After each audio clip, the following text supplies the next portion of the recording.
Welcome to the last case study of our introductory course. We're going to be talking about case study D. And it's pretty straightforward. I want to check out what will be the effect if we change from 20 stages to 30 stages.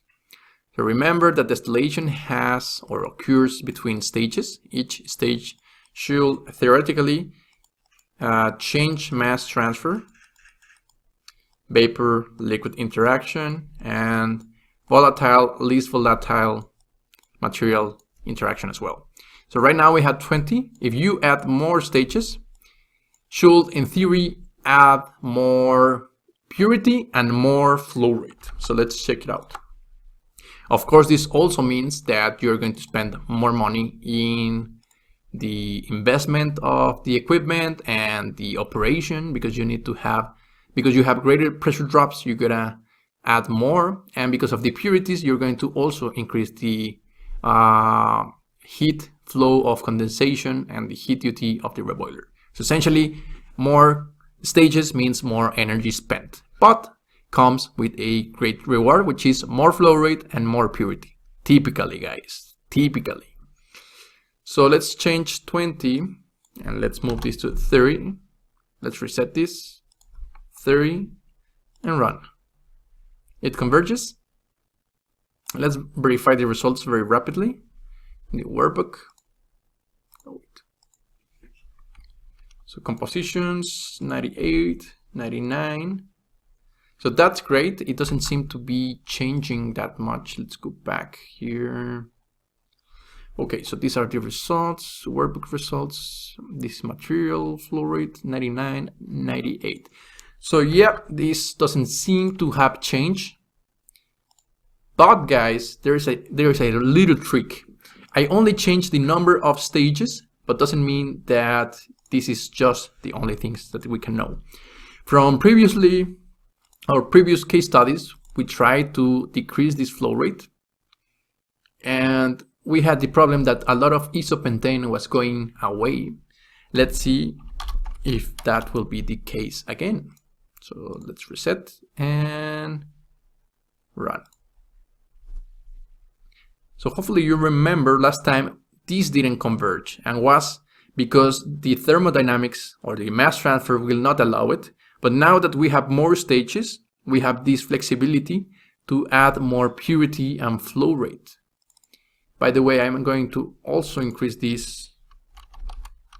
And let's see if it goes. Doesn't mean I'm just tweaking this, and doesn't mean that this is the correct number or the most optimized version. Let me go to the workbook. And now let's see compositions, 97, 98. Doesn't seem that I increased purity, but definitely I'm increasing flow rate. Where is it? Okay, the decane flow rate is fine. The isopentane, where is the isopentane? The distillate. So yeah, it increased here, yeah, 22.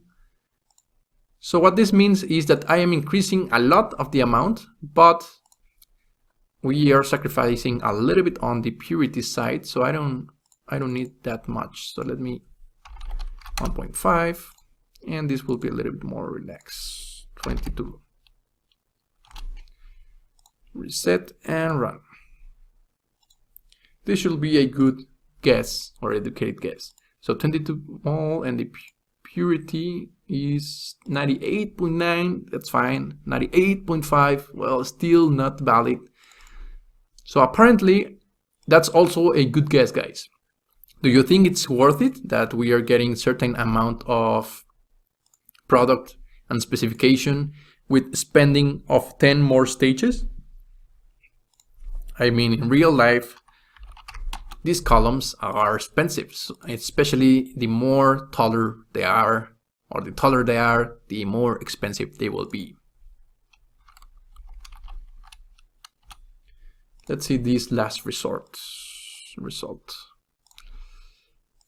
Last, okay, 98.5, 99. Okay, I think this is getting better. Still not the best case scenario.